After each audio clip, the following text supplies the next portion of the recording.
Stanford University.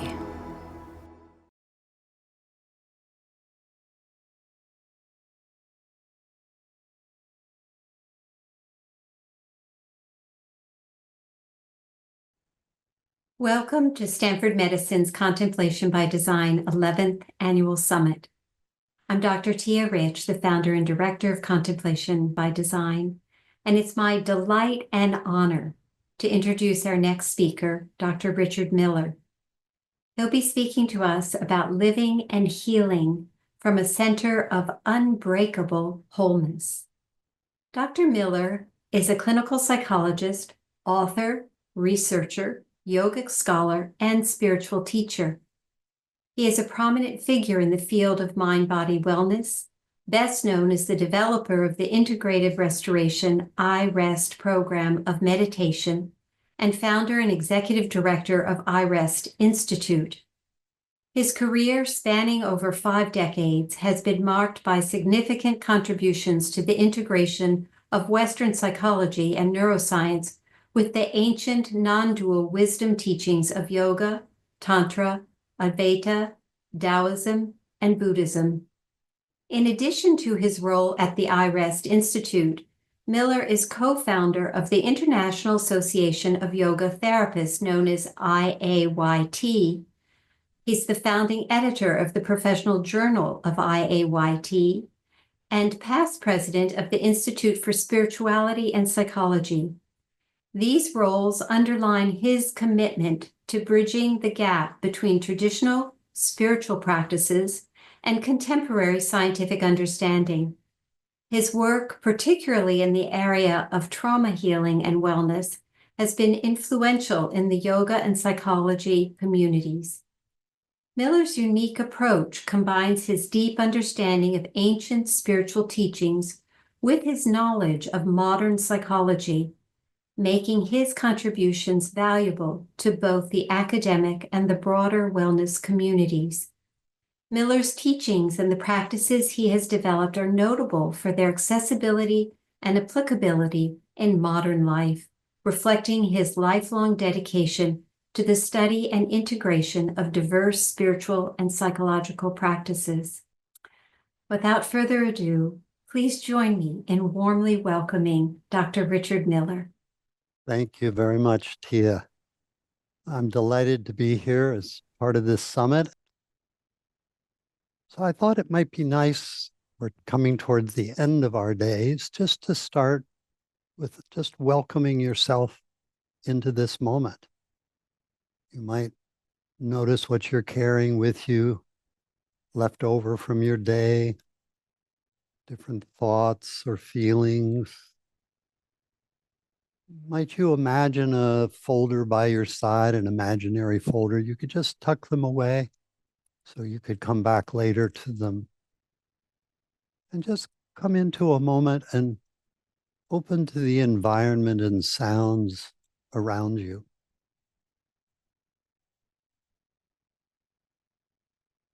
Perhaps the touch of air on your skin and any sensations of warmth or coolness.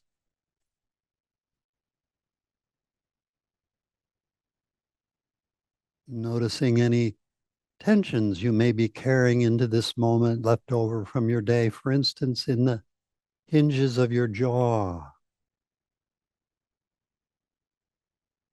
deeper all around your ears and eyes.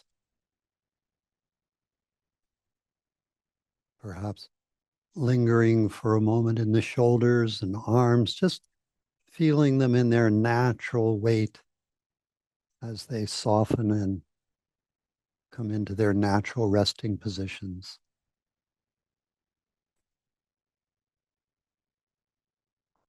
And the natural expansion of the belly during inhalation and a soft, relaxing, letting go with each exhalation.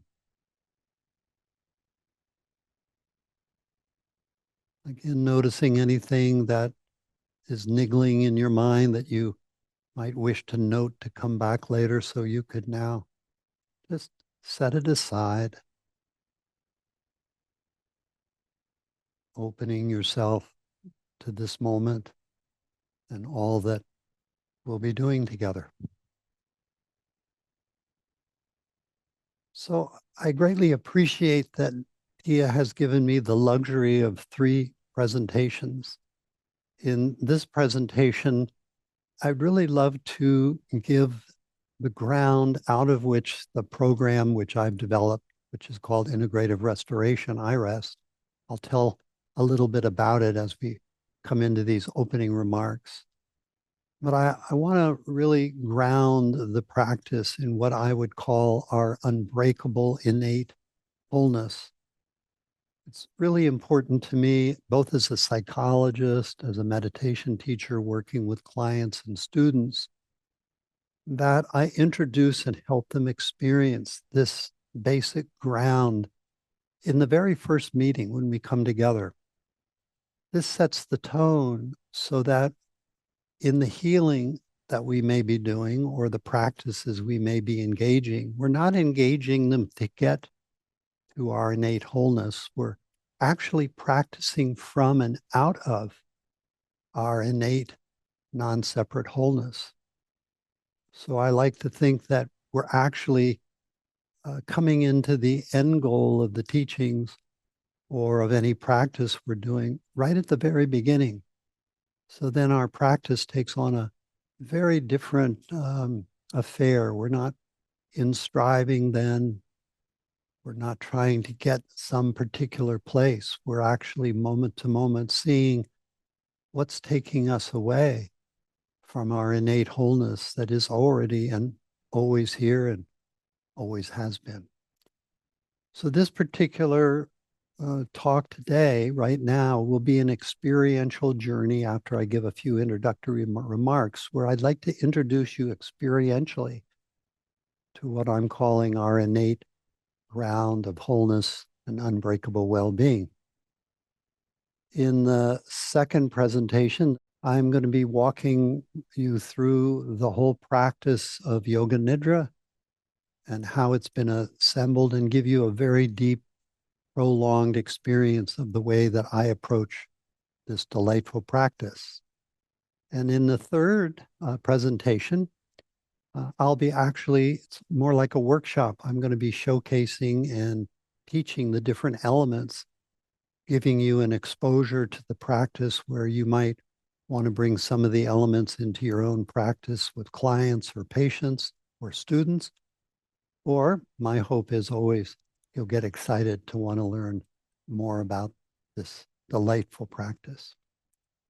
So I'm going to share my screen, and I have a few slides I've prepared so that I can showcase a little bit of this practice to you. So I've been doing this since about 1970, 73, when I really got going in looking at meditation. I had a tremendous experience in 1970 when I was first visiting San Francisco, wanting to meet some people. And I don't know why back then I didn't know anything about it, but I wandered into a yoga class. And at the end of the first class, the teacher taught what I now know was a rudimentary Yoga Nidra. I walked into that class that evening feeling a bit of a depression, a bit of feeling isolated and alienated, not knowing anybody. And I walked out feeling just tremendously whole and at ease and a sense of not separate from everything around me in the universe.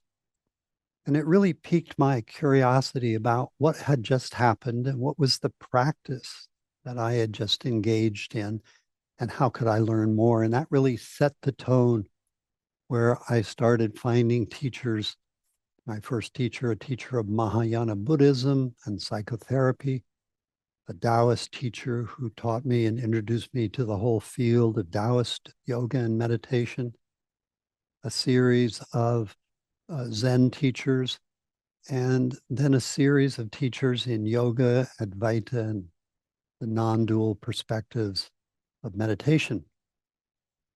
And over the years, in teaching to students, when I was asked to teach around 75, I began teaching and looking at the practices that I had been introduced, but recognizing that they were often from the Far East, except the teachings I was learning in psychology as a psychologist. But I wondered, could I make these more secular so that rather than the felt sense of imposing ideas or concepts on my students, I was really helping them from the inside out explore themselves and come to their own firsthand understandings.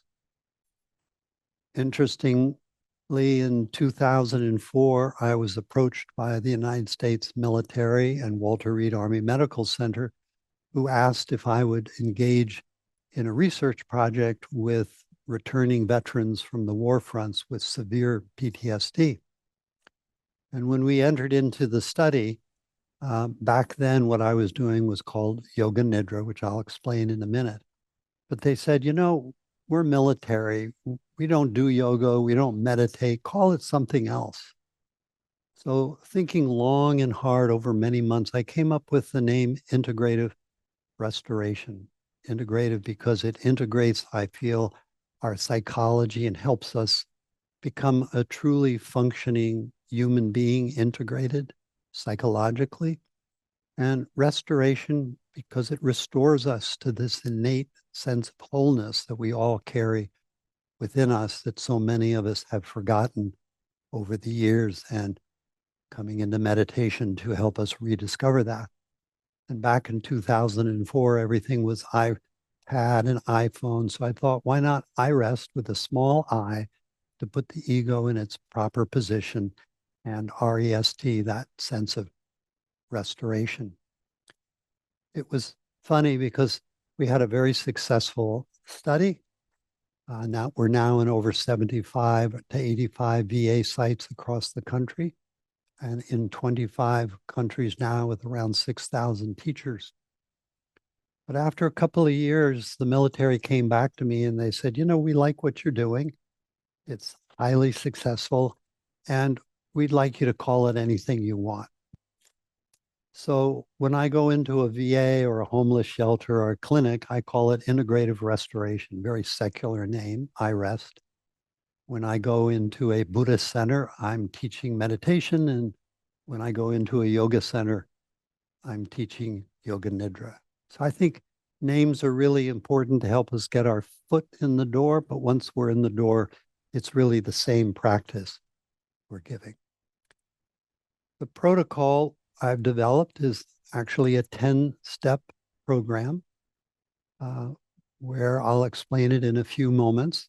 And today, in this particular practice, I'm going to be emphasizing the third component, which I like to call as our inner resource.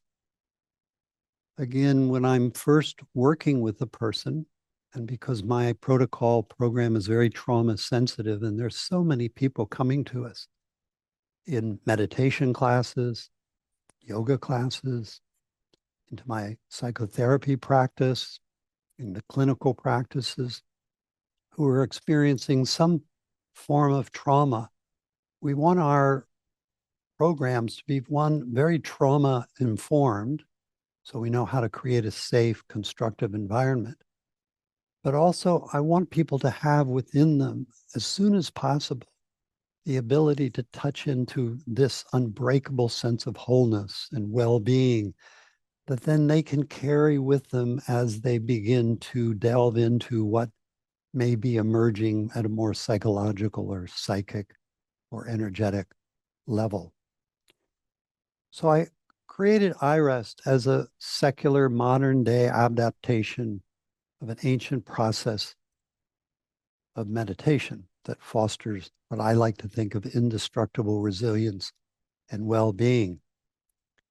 Yoga, as I'm using the term, represents somebody who has and is living in a very embodied way and living out of their unchanging wholeness, which gives them a sense of inner harmony, equanimity, peace, and well-being, no matter the circumstances they may find themselves in.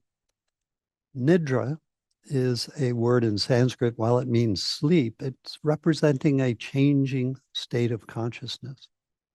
So Yoga Nidra is basically an approach which is helping us learn how to embody this unchanging sense of well-being with what I like to call a deceptively simple set of practices for enhancing our basic health, but also helping us heal, as you'll see in a moment, how the program I've developed has been helping a lot of people, and helping us feel this incredible sense of resiliency and unbreakable sense of well-being.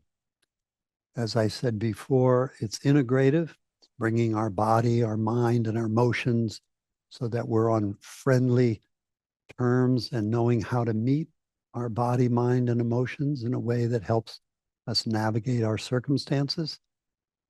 Restorative because it's bringing us into this innate wholeness and well-being. And I like to think of these 10 practices as tools for life that we're giving to people that then they can integrate and take with them into their daily life that can serve them for the rest of their life.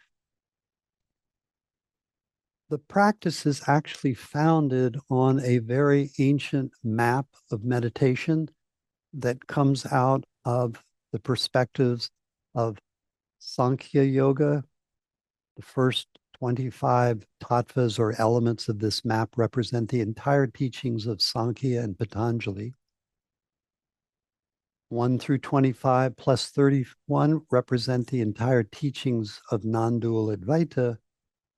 And then the entire map through 38 represents the entire teachings of what we might call unqualified non-dual Shaivism.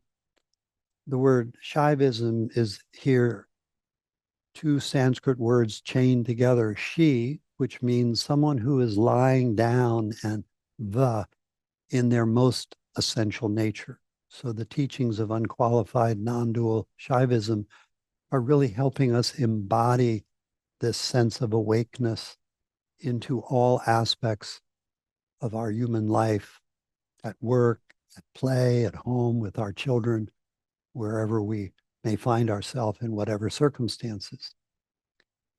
I mentioned earlier, we've been doing studies. We've done about 45 to date with anxiety, depression, PTSD, chronic and acute pain, traumatic brain injury, resilience in couples, sleep-related issues, compassion fatigue, working with elders, wellness, quality of life, cancer, multiple sclerosis, and other issues that people are experiencing on their day-to-day life across a broad spectrum of hospitals, clinics, and universities here, but also up in Canada, in the United Kingdom, Australia, and other places around the world. I'm just touching some of these briefly. I'm just trying to give you a showcase that we've seen amazing decreases and increases in all the right directions as we worked with people over the years with this practice in VA shelters, homeless shelters, clinics, all sorts of places all over the world. It's been very fortunate to us. The U.S. Army Surgeon General has listed us as a Tier 1 approach for pain management in military care, as well as being used successfully to help ameliorate the symptoms of PTSD. And to this day, anybody at Walter Reed Army Medical Center going through their healing regimen has access to our protocol. So again, there are basically 10 steps, but what I'd like to be doing right now, later on in my second and third presentations here at the summit, I'll be showcasing all 10. But today I want to focus on this third, what I'm calling the inner resource, which has to do with mining to the surface our inner resources of innate well-being, what I like to think of as our innate essential wholeness, our sense of well-being, where we feel deeply connected to ourselves and all of life with this sense of non-separation. The word in Sanskrit, ashraya, means a refuge, a place of safety within ourselves that we can access that gives us a sense of feeling grounded, connected, balanced, and peaceful, no matter the inner outer circumstances we're experiencing. I've tested this out with thousands and thousands of people, but also with my own personal experience. Unfortunately, I've had times of tremendously chronic and acute pain in my body, sometimes having been hospitalized at a very early age. And I'm glad to say that this innate sense of wholeness and well-being, once we really attune to it and it becomes foreground in our experience every day, it accompanies every experience we may have, whether the body is in acute or chronic pain, disease, sadness because perhaps somebody close to us died or passed on. So it can accompany us, and it's the ground from then which we can meet every circumstance in our life. So I think these kinds of practices like Yoga Nidra, they're helping us learn how to surf the gigantic waves of life that we're all going to encounter sooner or later, but meeting life from this unchanging sense of wholeness, peace, and deep well-being. I mentioned that this practice comes out of this ancient 38-step map of meditation. Each stage of my practice of Yoga Nidra is geared towards one of these steps along this ancient map of meditation, which you can find in the Shiva Sutras or some of the other teachings that come out of the Kashmir non-dual tradition, but also out of Patanjali and Advaita. But we'll be looking, if you're looking at this map, at the elements 26 through 30. These are the place in the map of meditation, we might say, that address this unchanging sense of wholeness and well-being. All the stages before are really addressing our psychology, how to become an integrated human being on friendly terms and responsive terms to our body sensations, our senses, our emotions, our thoughts, and all of our different cognitions. But then we have this interesting moment in meditation where we have a breaking through, we might say, into the unqualified feeling of being. Oftentimes, I found in my studies of meditation, I was often introduced this very late in the game. I like to think halfway up the mountain, whereas I like to put it at the very forefront when I work with a person, again, in meditation, in my clinical practice, or wherever I may meet a person who's interested. So what I'd love you to do now, I'm going to take you through a series of inquiries, which I hope is going to bring you into an experience of your unqualified and innate sense of well-being. So I'm going to stop my share, but I'd like you to find a comfortable resting position. It could be sitting back in a chair, could be sitting on the ground or lying down in a comfortable position, but equally it could be standing or even walking around. I teach these different practices in all these different attitudes, lying down, sitting, standing up, walking around. Sometimes I teach them to people when they're upside down or turned around in a twist or a forward bend or a back bend, because I want them to be integrated in all the ways that life may twist us in all of its different odd shapes, so that we can learn to meet each circumstance out of this ground of unbreakable wholeness. So as you're settling into a comfortable position, let your senses open to the environment and sounds around you. Again, noticing perhaps the touch of air on your skin,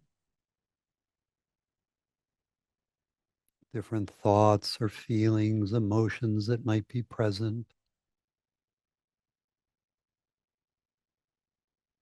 and set attention free. We're not trying to bind attention in any particular place, but take a moment and just watch how, when you set it free, how it wanders from a sensation, perhaps then to a sound or a thought, onto a feeling, an emotion, or onto some other perception. But as you're watching attention move from object to object to object, some of them like Teflon, attention just slides off and moves on. Some are rather sticky, binding attention for a few moments or more. But notice how attention is a movement in our awareness. So even in this moment, as you're watching and sensing all the different perceptions that are coming, unfolding, dissolving, sense how you are the one who is aware of all these comings and goings. And if it feels right, just have a sense of feeling back into yourself as this open field of awareness in which all these movements are coming and going.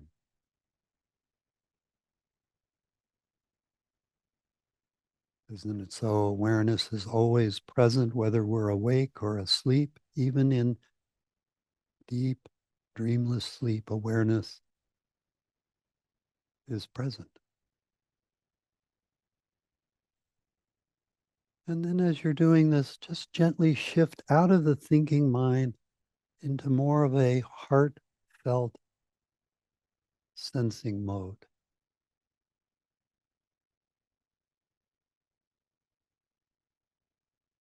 And I'd like to invite you into the very simple feeling of being.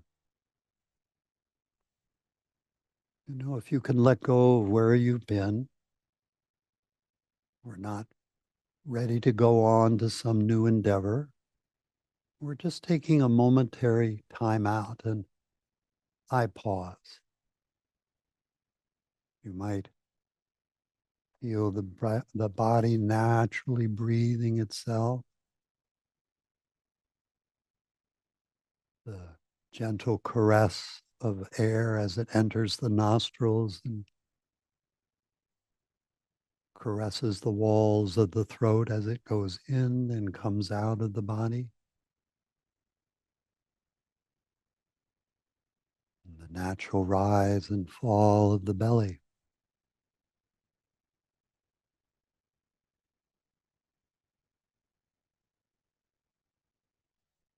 And just notice when you're simply being, as if you were lying on a hammock, perhaps on a warm summer's day, just being.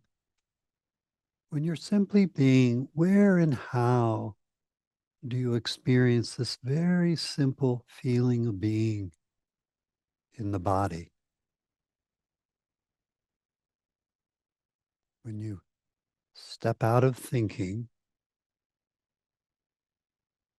sensing into the feeling or the felt sense of being,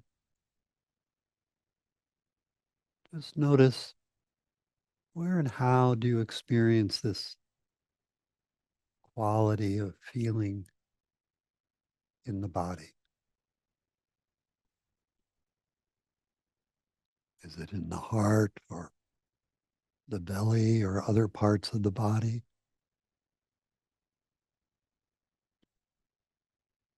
And as you're settling into simply being, setting aside thinking, I'm going to ask you 5 simple inquiries, which I'd like you to answer from your firsthand knowing, your firsthand experiencing. So you're setting aside everything you've studied up till now, all the books you've read, all the teachers and teachings you've ever been with.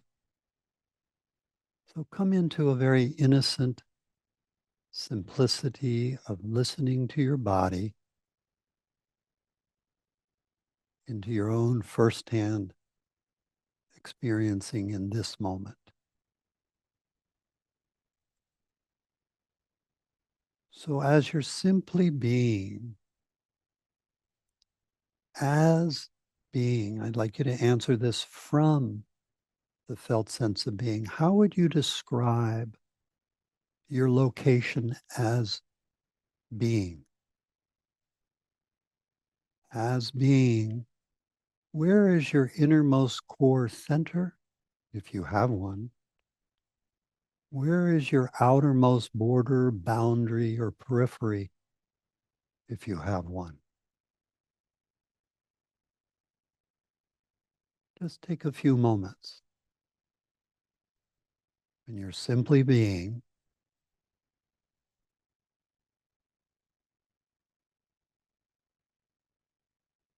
Where is your innermost center? Where is your outermost core periphery?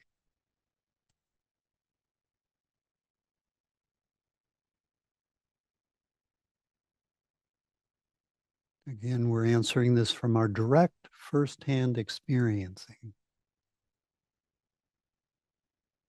Where is your location as being? And as you come into it, let go of thinking and just experience for a moment the felt sense of being and its location in or about the body. Is there a center to being? Is there an outermost border, boundary, or periphery when you're simply being?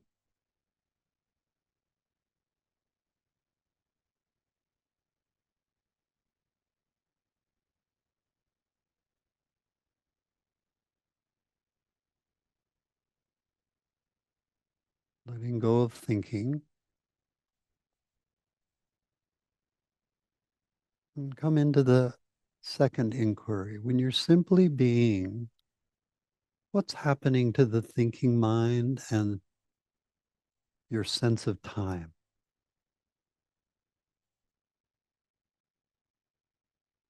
As you settle more into the simple feeling of being, notice what's happening more and more with the thinking mind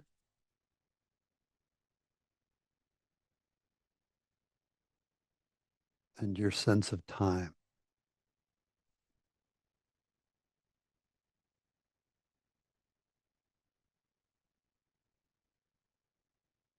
As you come into your own firsthand understanding, you might come back and continue nourishing this felt sense of being,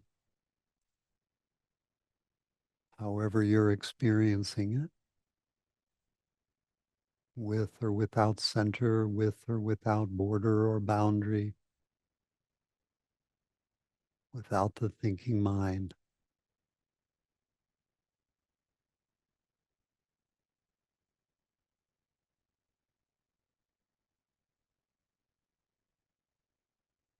And just noticing any niggling thoughts that might come in, setting them aside, noting them if they're important, you can come back later, or just letting them float away like butterflies or clouds in the sky.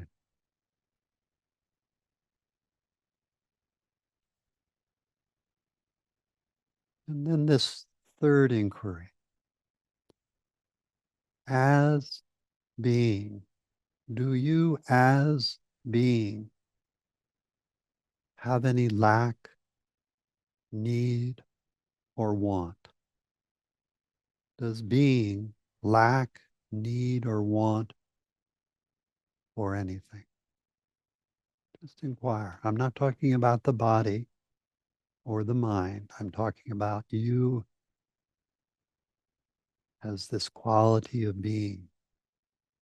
You're simply being. Do you, as being, have any lack, need, or want? And have you, as being, ever been hurt, harmed, or in need of healing? Or can you feel how being, in a manner of speaking, is outside of lack, need, want, hurt, harm, and need of healing, of basic okayness?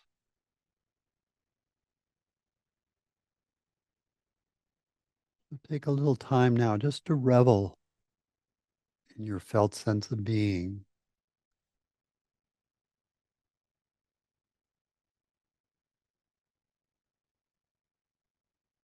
Noticing all the ways, all the different qualities that it may begin to usher in.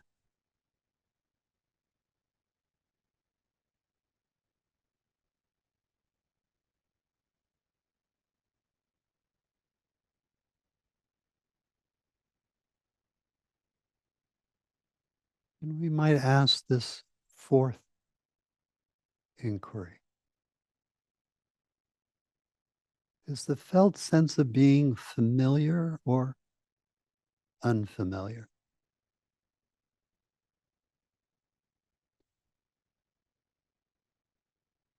You may notice how there's a familiarity with it. Can you go back in time and see perhaps how it's always been present, but perhaps sometimes relegated to the background or forgotten?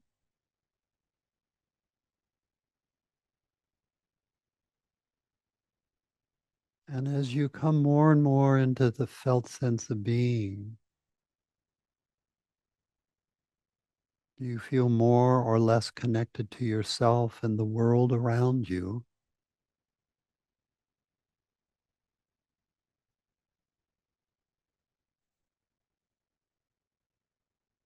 And can you sense how being pervades?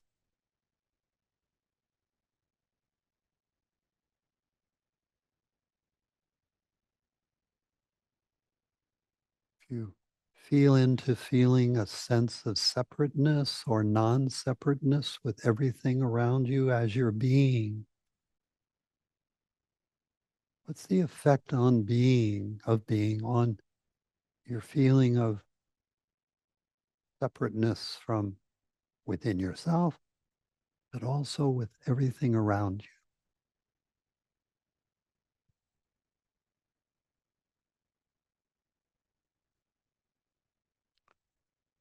Especially if you don't go into thinking. Remember, this is a feeling, sensing inquiry. So we're staying out of the thinking mind and consulting our first hand, experiencing our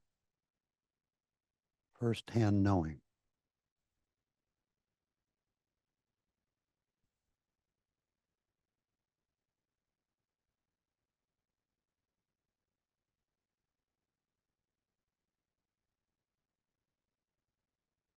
We come to this fifth inquiry.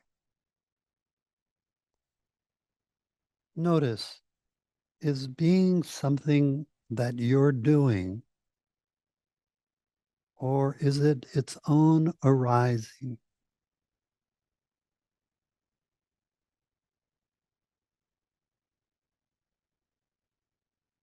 And notice, is it possible for being to accompany other thoughts?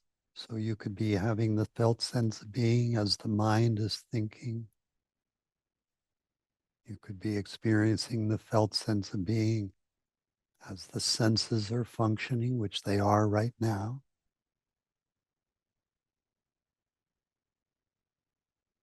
You could experiencing the felt sense of being as an emotion or feeling as present as it might be right now.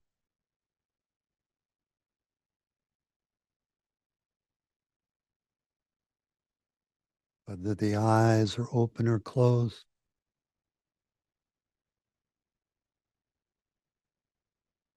Sense how the simple feeling of being is independent of the senses, the thinking mind, the emotional body.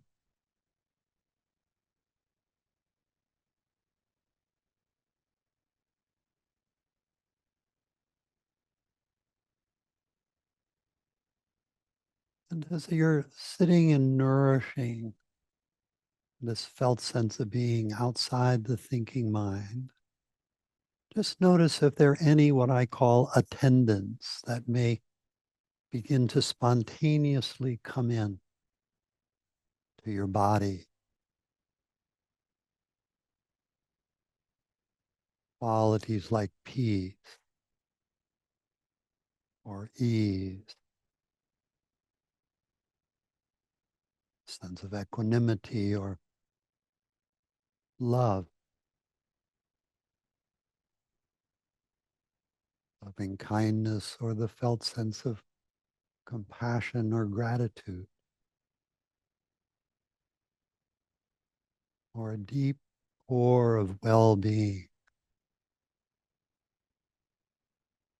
perhaps joy or even bliss.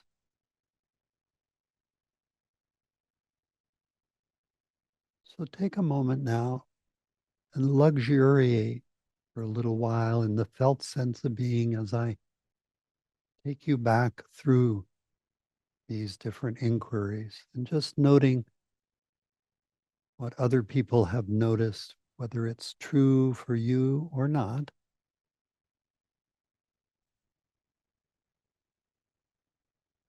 So as you're simply being, when you feel into your location as being, one woman in a homeless shelter with no prior meditation said, I feel like I'm everywhere and nowhere specific, and yet an undeniable presence in my heart throughout my torso and body. Just see if there's any resonance in that in her statement. I feel like I'm everywhere and nowhere specific, yet an undeniable presence that I feel in my heart, my belly, and throughout my body.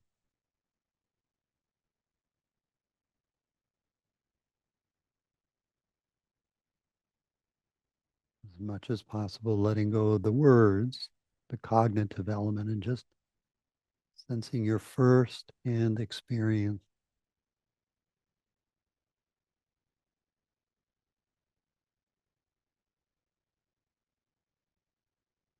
And this second inquiry around the thinking mind and time, can you notice the more one settles into being, we step out of the thinking mind more and more? And in so doing, we step out of time, past, future, and present. There isn't time when we step out of the thinking mind. So can you feel something about you that is spacious and open? We might even say outside of space and outside of the thinking mind, outside of time.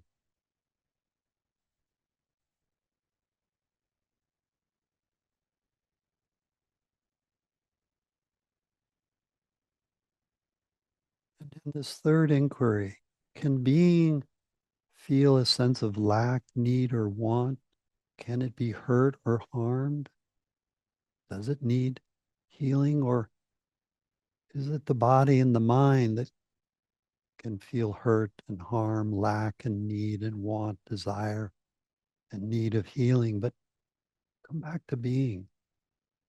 Let's not conflate or confuse being with the body and the mind that does have its needs.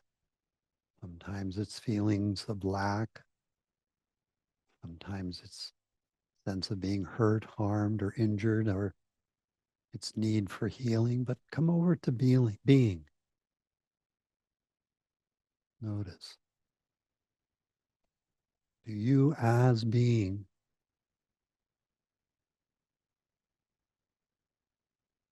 experience any sense of lack, need, want, harm, or hurt? And if not, you really nourish this ground of your basic okayness, something that feels perfect and harmonious, just as it is, just as you are, as the felt sense of being.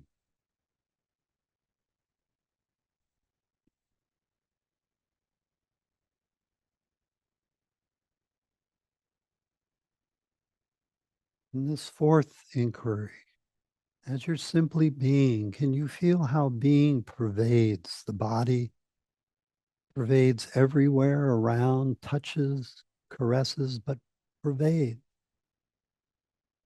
How it heals our sense of feeling separate from everything around us, while our eyes continue to see what looks like a separate person, a separate tree, a separate mountain. Can you feel the underlying essence of being that interconnects everything, because everything has being as its essential quality? We can meet a tree and not feel separate from the tree, even as we celebrate the unique qualities we call tree. Or think of the people in your life, each a unique expression of life. And yet, what would happen if we meet them from this feeling of no separation while we celebrate differences?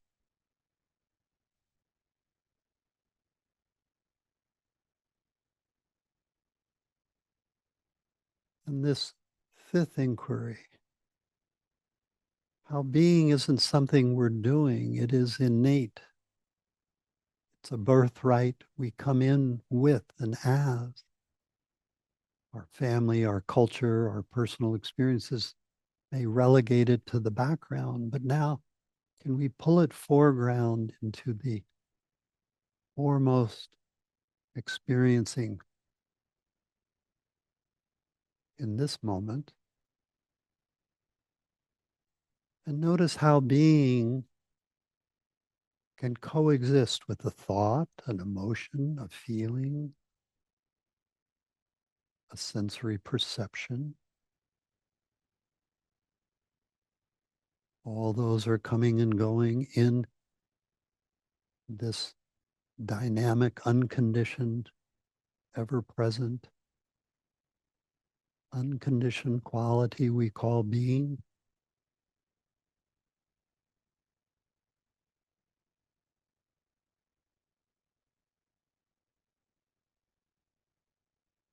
And then, if someone were to approach you who had no experience in the felt sense of being, but you knew that it exists within them, what word would you use to describe the felt sense of being to someone who had no understanding of it? What words might accompany in you that might describe aspects of being? If being were a diamond with many facets, what might some of these facets be?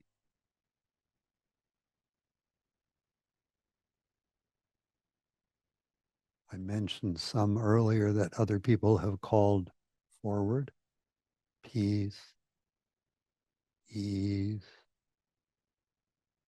well-being, love, joy. compassion or kindness, equanimity. Just notice what flavors come as you nourish for a moment or two your own felt sense of being.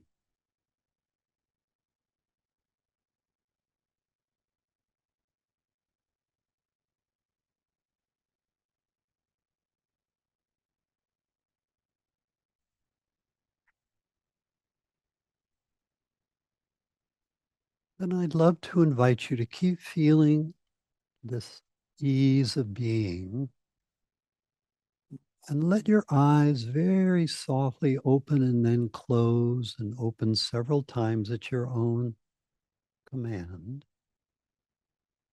But as color and light and the world of objects flood in through the eyes, can you keep nourishing the felt sense of being amidst the circumstances as you come out into the world? So it's important to close and open and very carefully come into the world so that our sense of being can accompany us in every step, every circumstance we undertake each day. And before ending this particular practice, I'd love to just take a few moments and suggest a few things, which is tonight, after you've said your good nights, turned out the lights, and you're ready for sleep, might you take yourself through these 5 inquiries? Where am I as being open and spacious? When am I as being outside of thought and time? How am I as being outside of lack, need, want, hurt, harm, my basic okayness? What am I as being, this sense of not separate from everything around and within? And who am I as being, this that is always here, never not, an unchanging sense of unbreakable well-being? And taking that into sleep, and then in the morning, as the body begins to wake up, the senses and the world begin to come back online. Before moving the body and beginning your day, nourish back in the felt sense of being that was there all night long, but now re-nourish it. Take the remembrance of it with you into your day. You might imagine when you're driving and you stop at a stoplight or a stop sign, it's a moment to stop, pause, refresh the felt sense of being. When you're at work or at home and you're touching a doorknob, just stop momentarily, refresh into the felt sense of being, and then enter through the door into the circumstance that you find yourself entering into. And if you're coming out of a conversation, passing through a doorway, again, just a moment of remembering the felt sense of being that might momentarily been displaced by the conversation or the circumstance. But having that intention to continue nourishing it all day long, little and often, throughout your day, perhaps finding even in your dream life, becoming lucid, nourishing the felt sense of being amidst the dream images, recognizing that being is always present wherever we are, whomever we're with, whatever our circumstances.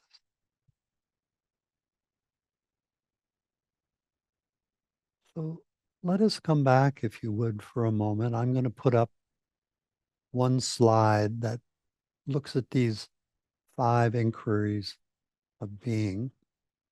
So look at these 5 inquiries, very simple. They occur in this map as part of the Kashmir tradition of inquiry, where we're asking ourselves these simple questions. You may have asked them yourself in meditation. Where am I? When am I? How am I? What am I? Who am I?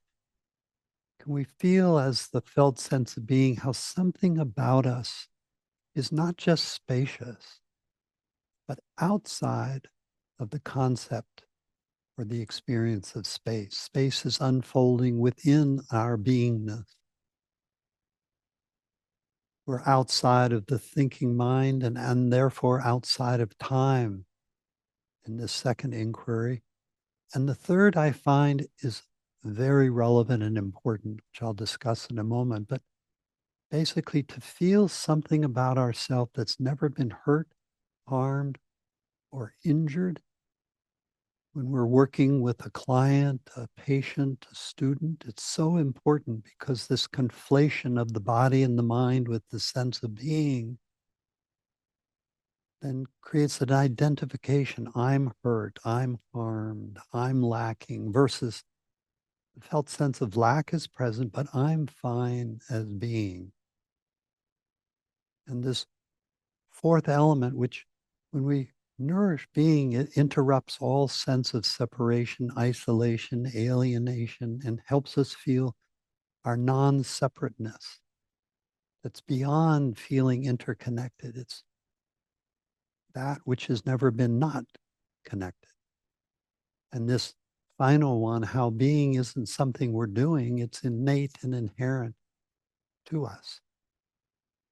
I want to talk about that third one. Isn't it so when we're working with ourself? Because in my early years, I certainly felt hurt, harmed, injured, in need of healing, lacking. But as I was introduced to the felt sense of being by my early teacher, I experienced a most profound shift of realizing that, yes, the body and the mind may have incurred an injury or a hurt or a harm, but me, I'm fine. So really these days, if someone were to ask me, how am I doing? The only answer I can really give them is, I'm fine. Oh, you mean my body and my mind? Well, today my body's kind of tired and the mind is experiencing a little bit of boredom, say, or sadness because a friend just passed. But me, I'm fine. And if they were to ask you how old you are, the only answer you can truly give is outside of time, timeless. Oh, you mean my body? Oh, my body is 76 years of age.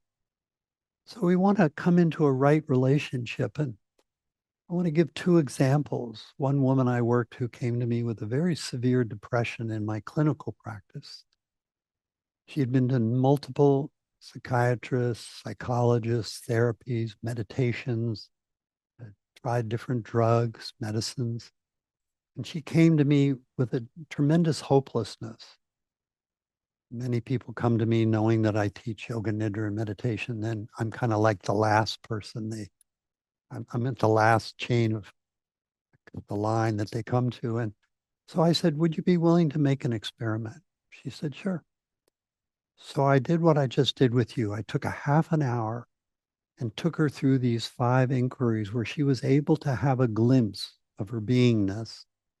And then from there, we started examining what might be undermining or keeping her depression in place. What was extraordinary, she came back the second session a week later and she said, I just want you to let you know that that quality of being that I felt during our first session together, it evaporated very quickly, but I felt hope for the first time that I could find my way through this depression. And so I started every session with her for the following months with the felt sense of being, and then we'd turn into what might be keeping her depression in place. And ultimately, she found actions she had been avoiding. As she took them, the depression cleared, and she left as a happy camper some months later. And I'm also reminded what a soldier told me in one of our studies at the Miami VA years ago. He said, you know, every treatment program I've entered into for PTSD healing has always emphasized from the beginning what's wrong with me. You're the first program that showed me what's right about me. And that is making all the difference. He said, I realize my body and my mind have PTSD, but I don't. And so I can meet now the healing in a totally new way than I could have ever before. So thank you. So we're approaching the top of the hour, and I want to leave a little time for questions and answers or perspective sharing that you might have. Um, I'd be delighted to hear from you. But yeah, I'm going to turn it over to you for any questions. Thank you, Richard, for a wonderful experience of really entering into our state of beingness. I have a first question, which is, do you see a place for this practice in K through 12 public schools? Lovely question. Yeah, we've been teaching this protocol to children as young as 3 years old, the moment they have enough cognitive capacity to engage the practice. And we do some very creative work where, when we're, say, working with their emotions, we'll bring in stones of different shapes and textures and colors. And we'll say, you know, what color or texture is your emotion? If it had an opposite, what would it be? And when you're feeling that emotion, where and how do you experience it in your body? We have invented or created all these different exercises for teaching all the different 10 steps of iRest, including this quality of being. And I'm delighted to say children are so readily soaking up these kinds of things that they introduce or they go right into them with gusto. We had one wonderful experience in a kindergarten pre-K class where there was actually a bully in the class and having a lot of problems. And as we taught these principles to the class, the teacher was now able to start to step back and teach because the students, the children, pre-K now, started working with each other with the principles. And they found themselves one day, and the teacher was looking out on the playground in the sandbox. And the bully was starting to get a little bully. And the kids in the sandbox said, oh, do you need a little bit of a timeout, or how are you feeling? And this kid just stopped, and they gave him a timeout in the other end of the sandbox where he played by himself for a little while. And then they kept inviting him back in. And after about 20 minutes, they were all playing together. So yes, we brought these to kids as young as 3 years old and all the way up into hospice, into the dying stage, and helping people work with their attitudes and feelings and emotions and thoughts as they're going through the dying process. Thank you for that inspiring account. For individuals who are interested in knowing more about how this was implemented and whether the teachers went through a systematic training, whether the families were offered training, was it integrated into the core curriculum or held after school? We welcome any description you want to impart now or Sure. and reference to any further resources. Yeah, you know, when we've come into pre-K, when we come into grammar schools, when we come into high schools, what we like to do is invite the parents in for a orientation so they understand the program we're introducing, and we like to give them a taste as well. In that same pre-K school, it was interesting. There was a lawyer who came one night, and he reported later on, because we gave him a little bit of the taste of beingness and the protocol. He said he came with a kind of a closed-mindedness, but he thought he'd listen to it. And he left realizing that his stomach was actually quite contracted. And during the time, he felt into his stomach and realized there was an action that he was postponing in his life. And then he he subsequently took the action. The contraction went away in his tummy, and he said, "I like this program. You can teach it to all my kids." Um, Also, there was an experience because we give the parents a poster with the 10 steps on it.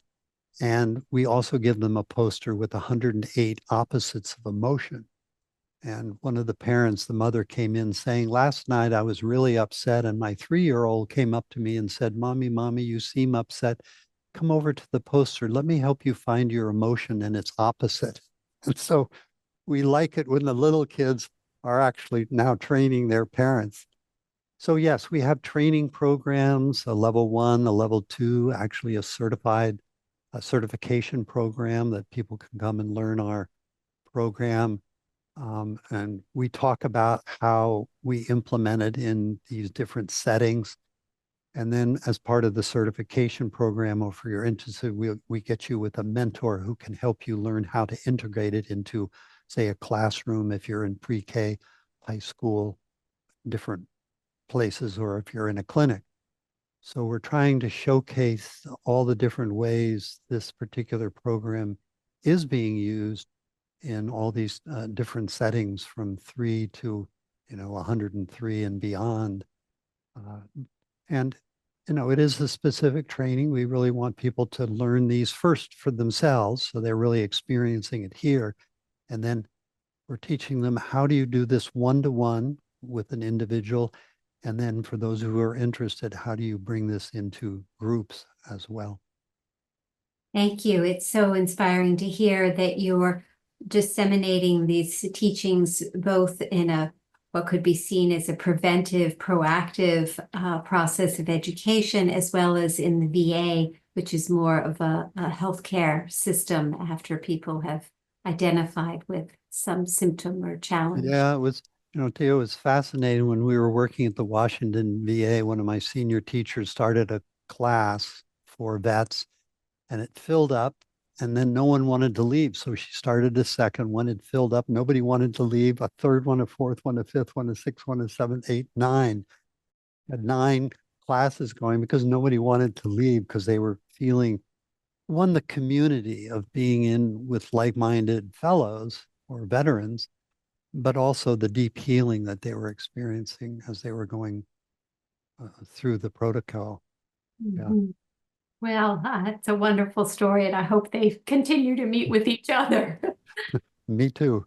You opened with a beautiful acknowledgement of the various traditions that you've studied and how you shared the classical map and how you drew upon some of that framework to formulate your curriculum. From that reality, could you speak to any nations that you're aware of that continue to teach these skills as part of the national educational curriculum, perhaps Bhutan or any other country that you may know of? Well, the teachings of Yoga Nidra per se come out of India. So I was honored to study with a number of teachers from India who helped me learn the way it was taught in India. I reformulated it, making it a little bit more secular, and I actually added a few elements to the practice because in the original practice, there was no inner resource that was provided. And I found that when people go into meditation, unbeknownst to them, and you know this as well as I do, it begins to open the trapdoor of the entire content of their consciousness, which starts pouring out. So it came really quick to me back in the 70s. We needed to incorporate helping people find an anchored inner resource that then they could meet the material that was starting to emerge. My Taoist teacher, I'm actually taking these practices into China. I know they're being taught in China. I'm taking them over to Japan. I haven't been to Bhutan per se, but I know that the rudiments in the practice of Yoga Nidra, because I've studied Mahayana Buddhism, Zen Buddhism. I've gone deeply into Dzogchen and Mahamudra, but also at one point I was on my way to become a minister, an Episcopalian minister. And my mentor, who was a wonderful Jesuit priest, helped me see that that was not my foray, stay with meditation, which I'm very happy I did. But I've traced the lineages through the Christian, Judeo-Christianity, the teachings of Muhammad. The same thread, to me, moves through all these different teachings and places in the world where I think of the metaphor, if that's the one sutra that runs through all of them, then each of those is a pearl of teaching on that one thread of sutra. So I've tried to look at what do all the spiritual and healing traditions, including the deep teachings of psychology and neuroscience, what do they all have in common? And I've tried to build that into the program so that anybody coming from whatever tradition, I would like that if I've taught a class and in the class was a Christian and a Jew and a Muslim and an atheist and a Rosicrucian and a Christian, one from everywhere. As they were leaving the room, they would whisper silently in my ear, "Thank you today for just making the practice for me." And I think that's the secret. As a teacher, we are able to change the program or adapt it to each individual so they feel it's made just for them. And just as a comment, years ago, I was teaching in a Christian setting, and a woman came up to me afterwards and she said, "No, I'm a fundamentalist Christian, and I can't find anything to fault with your program." And she smiled and walked away. And I thought, I just got the seal of good housekeeping from her. I love that all these traditions have the same rudiments that are in my practice. They are an integration of all my years of studies in these different traditions. So, whether it's Buddhism or Taoism, I can see it's the same teaching, slightly different perfume. That's the way I like to think of it. Mhm. Thank you very much. So much of the current neuroscience and writing centers this self-awareness step as essential before the state of beingness can be accessed. And you have made a convincing illumination and offering to us today that we can start with the experience, the direct experience of beingness. How do you respond to and participate in the conversation that still has the linear model of start with awareness of the breath, awareness of the senses? I'm always thinking, who's the person that I'm working with? So I'm going to tailor the practice just for them. So early on, back in the 70s, I was focusing primarily initially on awareness as a kind of a first step. And when I would ask my students to, in a way, step back into being awareness, aware of everything that was arising, I found too often they got confused. But when I said, "Well, do you know this very simple feeling of being?" And they go, "Yeah." And so I'd take them through these. And then after a while, I'd say, "So you're aware of being?" And they would say, "Yes." "So what does awareness feel like?" And I found they were more readily able then to open into what I would call the more spacious openness of awareness in which being is unfolding. And so I've come to, from my own perspective, see them as stepping stones, actually.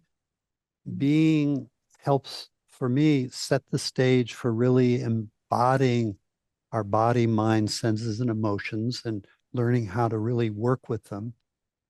And then it's a stepping stone into awareness.